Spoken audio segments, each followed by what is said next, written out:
yeah, I needed someone to disciple me because we all should have someone discipling us and we should all be discipling someone. We all need a Paul, we all need a Timothy. And so I reached out to 5 different women in the community who were pillars in the church, pillars in the community. They were known for teaching and having large group Bible studies and stuff. And I asked all 5, if they would disciple me, and I got crickets. Punky, I know you and Carmen go back a long way, deep friendship and everything like that. But I mean, you realize that Carmen's like a farm bride, right? I was going to just show you an image. I found a portrait of Carmen and Jim out on the internet. And I was just wondering what you thought of this. Wait a second. If you had said what you would have, that's exactly what I would have guessed.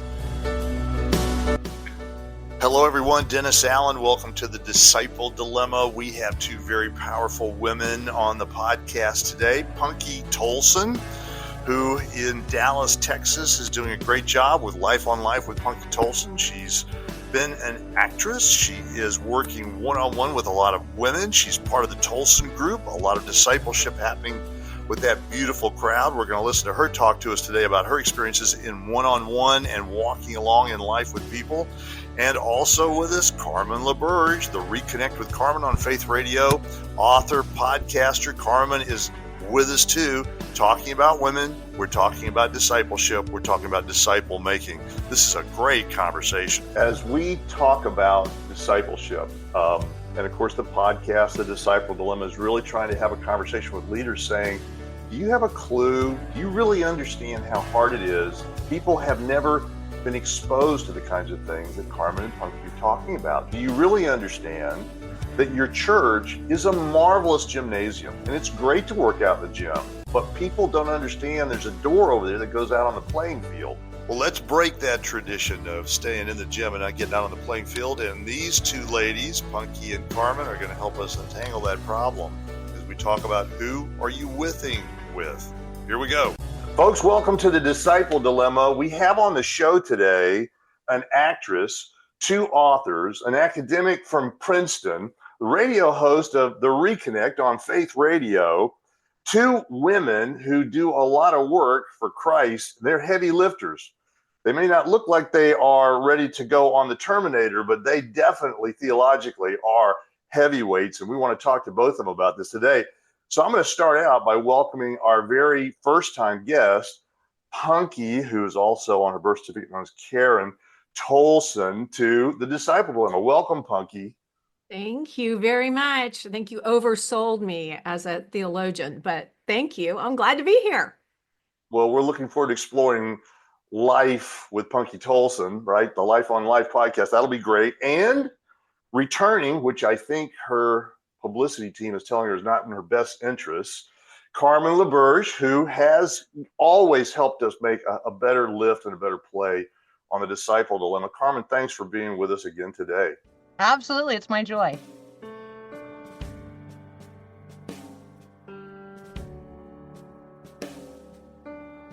We got together and chatted a month ago, ladies, and you guys actually grabbed the reins and took off with what we're going to talk about, which is who are you withing with? And so before we unpack that, I just want to ask both of you this question. Do either of you consider yourselves to be a trad wife? So I'll confess that in the conversation that we had here a month ago, that was one of the terms that you used. And I knew I had heard it, but it's not a term that I had familiarized myself with, really. Like, that's just not a term that comes up at all in the conversations that I'm having. And so then after considering it, I thought to myself, okay, here's the challenge that I face in answering this question. Are there a lot of things that I do that would line up with the description of a trad wife? Yeah. I mean, I cook. I love to cook. I manage our household. I care for my husband, our children, and our grandchildren. I show hospitality. Our door is open. There is always a place at the table. I make sure the guest room is ready. Like, I am the person who's always saying, we have a proper guest room. Like it. And so if those are the if those are the marks and the qualities of a trad wife, then I suppose I am one. Would anybody who knows me use that term to describe me? I mean, I don't know if I'm allowed to say hell no on your podcast, but like, no, like they just wouldn't. They would be like, what? So I think that if you're using the term to describe um the choices that I make to joyfully be in a submitted marriage, then I guess I am one.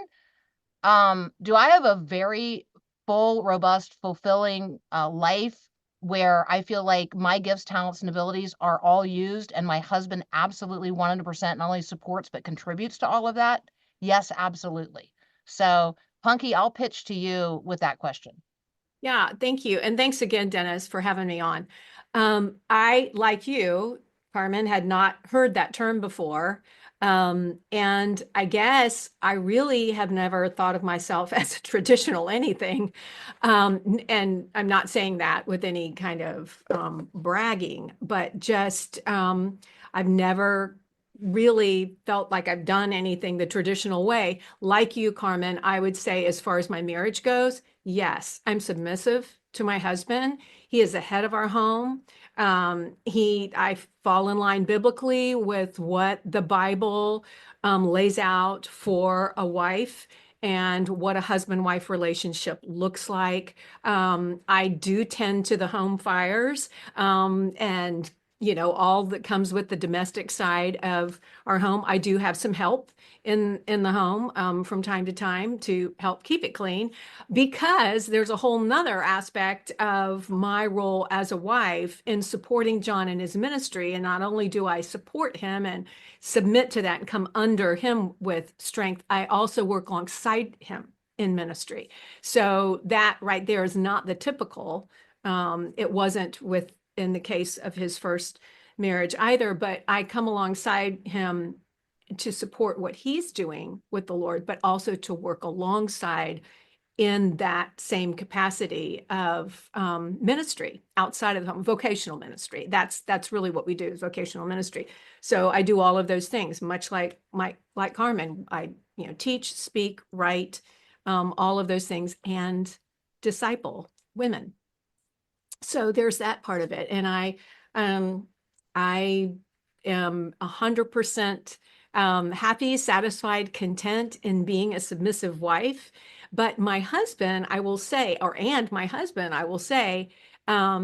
is the one who has set me free to do what God has called me to do. I had a young woman say to me one time, "Oh, marriage just sounds so constricting, and oh my goodness, you'll never be able to be free again to do the things that you want to do." And I said, that contraire, Pierre, no, that is not the case. I have more freedom now. And my husband, being a godly man, has fanned the flame of my gifting and encouraged me to go and do what God has called me to do. And so I don't think that's always, typical even in a ministry marriage. But so anyway, that's what I would add to that. I can just expect to hear some of the comments that will fling in here from some of the non-trads who do weigh in on the show from time to time. And I just want to mention something to all of you women who may never have thought about the word submissive or submit in the New Testament Greek. It's eupotasso, and the term actually means a battle formation operating in good order. It does not mean doormat. And these women, neither of them, I can assure you, I've watched them. They are not any of that. They are battle formations in good order.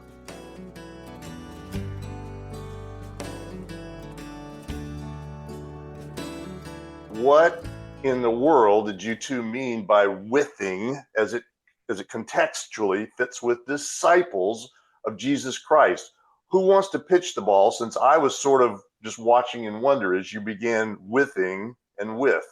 That was the term that you pitched out, Carmen, that I loved so much, because I kind of say that all the time. I'm like, well, duh, that's it. Like, who are you with? Who are you with in a discipling relationship? And I love that.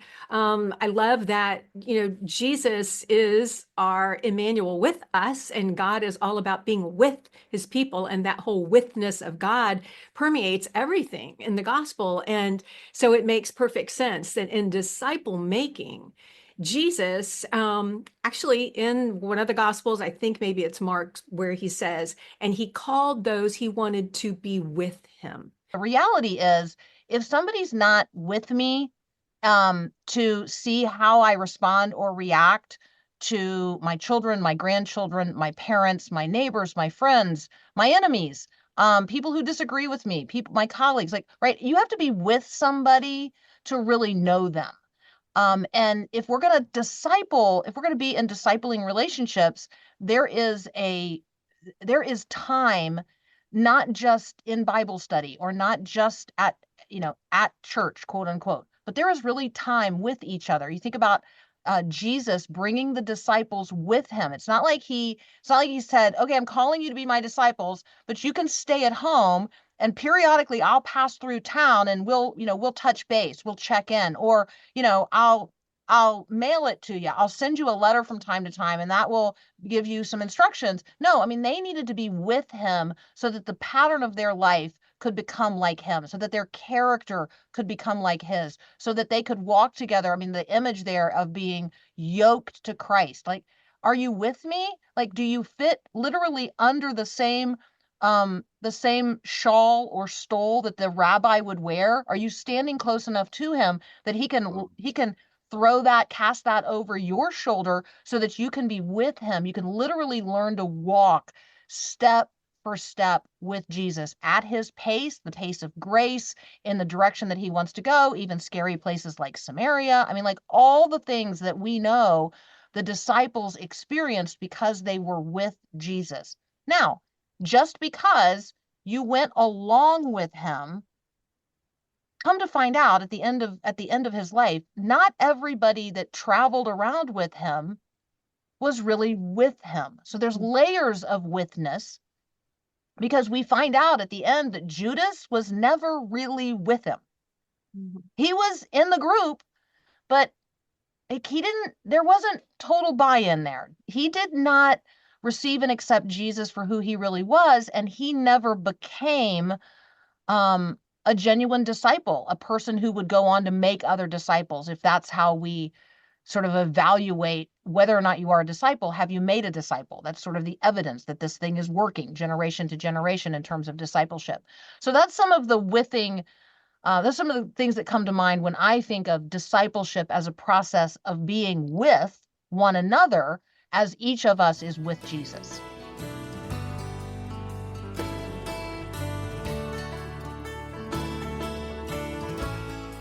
So, Punky, let me ask this question. We were joking around about the trad wife a minute ago. Let's switch over to the trad life of most disciples in the West today. You've interacted with a lot of women over the years.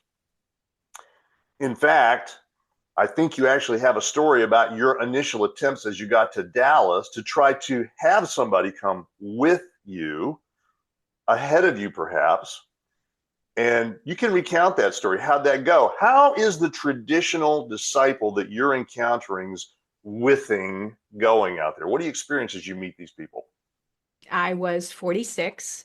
I had been teaching Bible study for a while, been married to John for a couple of years, and I had started discipling women on a certain level. But what I found was a lot of women from the group that I was teaching would come to me afterwards and want to know more. They'd say, I know how the Bible works. I can find, or I know what the Bible says, and I can find the answer and fill in the blank, but I don't know how the Bible works in my everyday life. I don't know how this following Jesus makes a difference when my world is falling apart. So I started spending more one-on-one time with women, helping them walk out their faith and figuring out, like, this is what the scripture says to go and bear much fruit that will last, for instance, and this is what it looks like in your everyday life. So that came to an end in Orlando because we moved to Dallas for ministry. And when we got here, John had lived here for a while in the 70s for 4 years. And he said, there's some great women in this church where we're going to be. And any one of them would be great women to disciple you. And at 46, being in ministry, being married, yeah, I needed someone to disciple me because we all should have someone discipling us, and we should all be discipling someone. We all need a Paul, we all need a Timothy.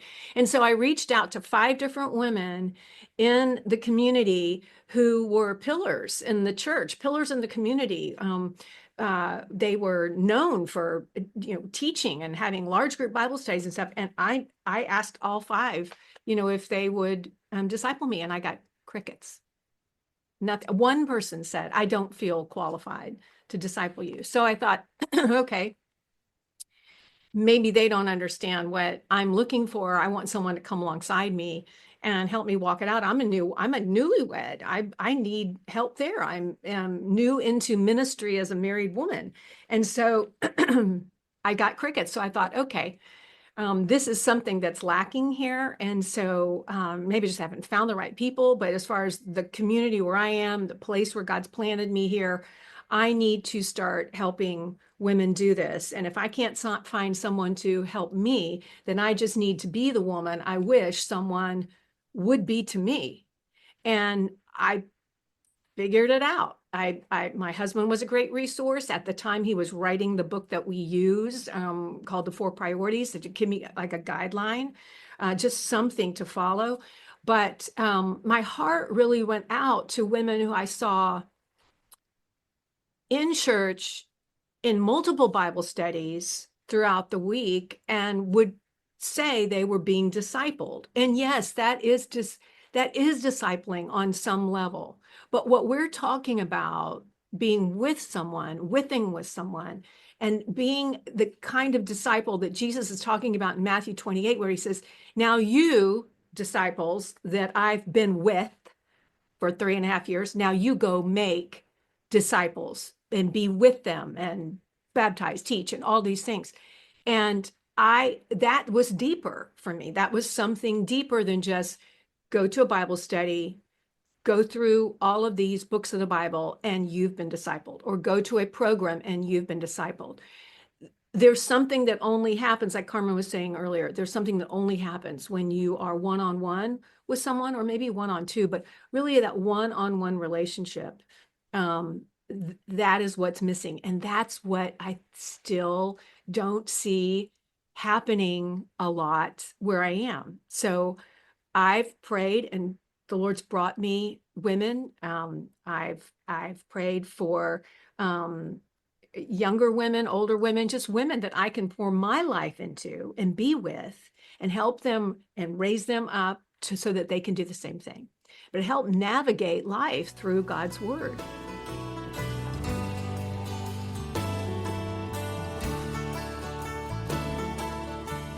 Carmen, what do you see with the trad life of disciples out there? You've been in the ministry world for quite a while. What do you see? I really appreciate the distinction that Punky made about education, Christian education, and discipleship. I do think we have a lot of offerings. There's a lot of things being offered. There are a lot of courses you can take. There are a lot of programs you can participate in. There are a lot of resources out there, and yet what we're talking about is what does that look like? What does an integrated Christian life look like for us, for an American woman who is going to be fully expressing all of her gifts, talents, and abilities in the family and in the home and outside of the home as well. Like this is about being the disciple that Christ has called you to be, whatever that looks like, wherever you are. And so I think that as the places where God has invited me to come alongside him and what he's doing in the world. So that's been a lot of different places and therefore a lot of different contexts. And so my sister will say, you just keep reinventing yourself. And I don't see it that way. I think that I am a disciple who is just totally making the most of every opportunity that God opens or invites me into. Um, and so I'm doing that in relationships as well. Like Punky, I I I didn't have people who positively responded to my asking them to disciple me. And so I now say yes to they're mostly young women, but there are a few older women now that it comes to mind now that Punky said it that way. Um, I say yes to any woman who wants to have coffee, have lunch, get together, go for a walk, do, at least the first time, because I want to explore what she wants, why she's asking, what she's looking for. And invariably, people want to be discipled. They don't know how to ask for it, but Christian women are craving this. They very much want it. And so, I have a couple of women on my street. I have a couple of women in my wider like little town. I have people who I have met through my actual work. I have a couple of people who I've met through my local church. I mean, on and on. Like, right, that's how this works.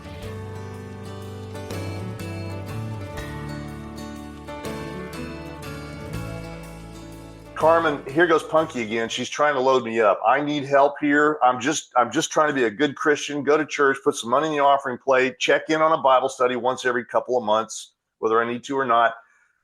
Help me untangle this woman who's trying to put pressure on me. I'm feeling microaggressed against on my resume for Christianity. What's your thought here?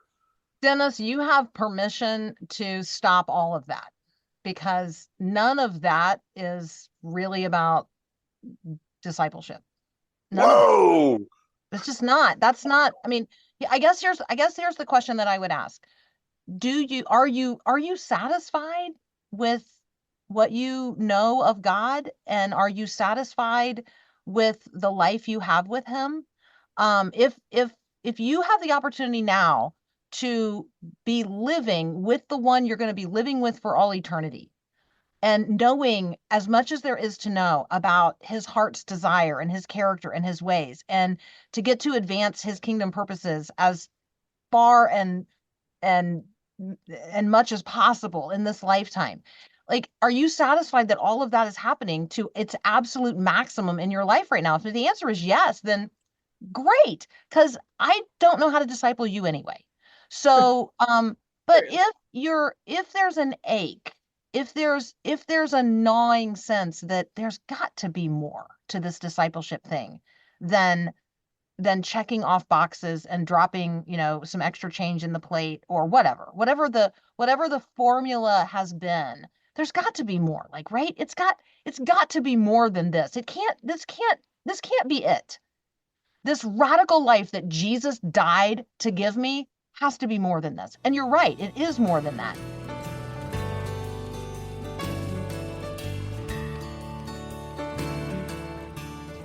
My church got a letter. The boys on the session got a letter about a year ago from one of the women in our church. Very thoughtful letter, very sharp letter. And the gist of it was this, and I'm gonna pitch the dilemma of what do you do about this to you in just a minute. But here's basically what the letter said. Guys, don't leave us as women behind. Remember us. Bring us along in the process of this community of believers. And where do we go from here? Carmen? There may be something generational going on in this conversation. There may be something going on in this conversation in terms of marital status, married and single, because I see women in significant roles of what I would describe as leadership.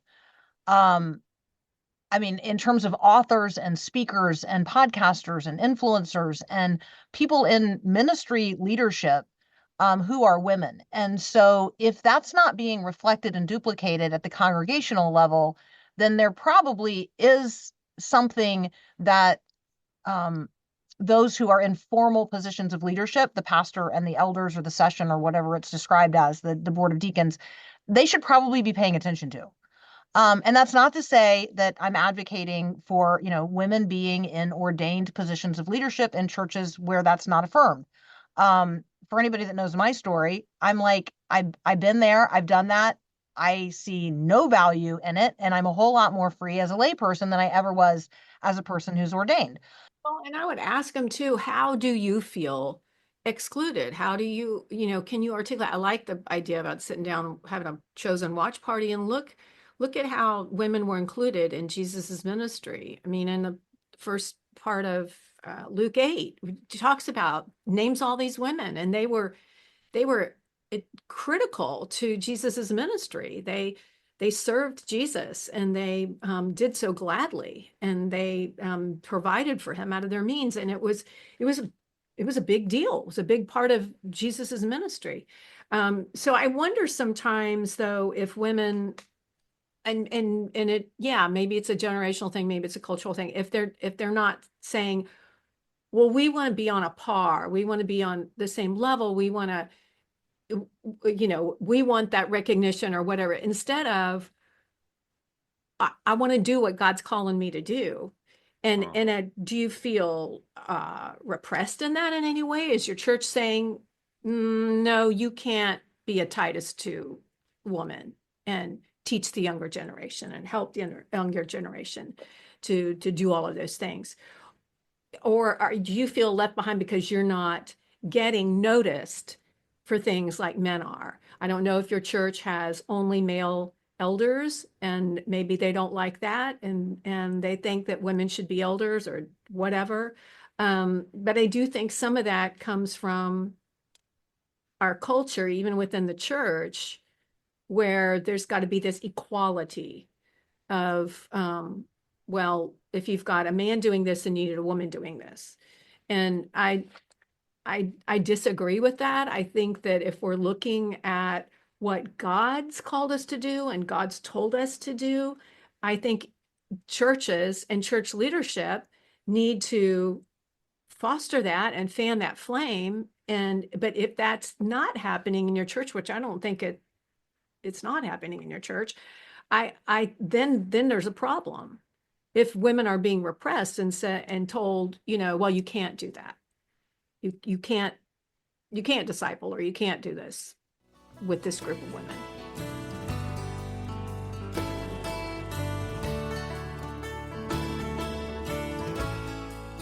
I'm so very impressed with the conversation you two have just led us through, in the absolute non-tension that you live with in something that has become an emotive maelstrom with so many people, right? If I can't have this job, if she wants that job, then there's got to be just stupid and quarrelsome arguments, and on we go. And I'm really impressed that both of you have been there, done that. You realize that this is in a way, it's silliness, but it has a great deal of amperage in the system. So I want to, first of all, thank you both for your role in your ministry in this. And I want to get back to this withing idea from this standpoint. If you were speaking to an audience of 1,000 women who scatter across the age of 20 to 80 right now, and they are believers in Christ, and they are sitting in this room, and they're trying to listen to you, and they're going like, I've never heard the withing. What do you want me to do? What do I do tomorrow morning starting at 8 a.m.? How do I get this launched? Am I supposed to be under someone or grab someone? Or what do you want me tangibly to do from here? Would you two give us a bit of an art rendering of what the art of withing might look like for some youngers and some olders tomorrow morning who want to know withing? Sure, I'll go first.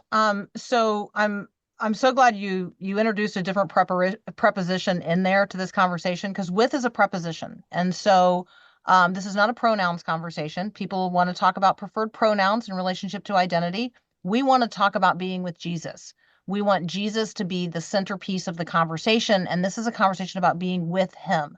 So we want to be walking with other people who want to be walking with Jesus. All right. So if you think about it that way, then it's not necessarily that you need a mentor. It's that people are on a journey of discipleship with Jesus, and some of them are a little ahead of you, and some of them are a little behind you. And so you want to be walking with somebody who's a little ahead of you, right? And you also want to be walking with somebody who's a little bit behind you, right? And so we're all together with one another, moving in the same direction. And for certain stretches of the journey, you want to be trying to keep pace, accelerate toward that person who's a little ahead of you. And then in other times, you want to kind of hold back, like, right? You want to be the person who walks with somebody the stretch that you have just traversed. And so this isn't about being under or being over. I'm so glad you brought those words up because they do come up in this conversation. I think that the best image that I have, and I hope nobody takes this the wrong way, but it's me. So if you do, it's okay. Um, if you've ever had a dog, if you've ever had a dog, you know that one of the commands related to a dog is the command with me. And you issue the with me command when either the dog is in danger or you are recognizing that the dog is about to get distracted by something. And so the with me command means come right up here alongside me, touch me, walk with me, keeping step for step. That's my image of what we want to be inviting people to do with Jesus. And so we want to be with Jesus in that way, inviting other people to be with him in that way, because he knows what's ahead. He knows what's coming. He knows what we're facing. And so that's really the invitation. There's nothing particularly revolutionary about what we're talking about. And yet there just aren't very many people who are approaching discipleship in this way. And I think it's the way to do it. Yeah, to that question of what would I say, like, okay, so how do I start this with thing? To Carmen's point, we can't be with anyone else before we're with Jesus. So if Jesus is central to the whole witness thing, then we've got to make sure that our withing with Jesus is happening, and that we can't just go out and start discipling women and being with them. You got to stay close to the source. You got to stay connected to the source, so that you have something to provide when you're with these people, women. I think it starts there. Make sure that your relationship with Jesus is happening and that it's vital and that it's the first thing and not just one of a few things you do every once in a while, but it's the main thing. Because I think that is absolutely true. People want to be with people who have been with Jesus, and it should be recognizable in us, like it was with Peter and John, I think, when they said, we recognize these people had been with Jesus. And I think that is what attracts women to Carmen or to me. We can't take any credit for it. It's just that we had our butts in the chair in some time alone with Jesus before we ever got with somebody else that day or that week. So the first thing is make sure that your relationship with Jesus is happening. And you pray and you ask him for what he's already told you he wants you to do, which is to go and make disciples. So send me somebody who needs to be with you. And the two of us can walk together with one another. And I can put my arm around her and help her to know you and love you and follow you. I love John Mark Comer's teaching on practicing the way. And I love how he spends so much time on the rabbinic way of disciple making, which is the apprentice is really the closest thing. It's not mentoring, it's apprenticing, with this rabbi, and you get through Hebrew school and a rabbi notices you've got something special and they pick you to be with them. And you're with that rabbi for 3 years, and you You go where he goes, you eat what he eats, you sleep where he sleeps, you carry his bags, and there's a blessing that I don't know that they actually pray over it, but there's the blessing of may you be covered in your rabbi's dust. I mean, you're following so closely with someone, you're with them so closely that you're just covered in the dust of their sandals. But that's how you learn. To go back in the beginning to what Carmen was saying, that's how we learn, and how that becomes incorporated in our life is by being in that close witness. And so if someone's not having that kind of a relationship with Jesus, it's going to be harder to disciple. So that's the first thing, is making sure that relationship is happening.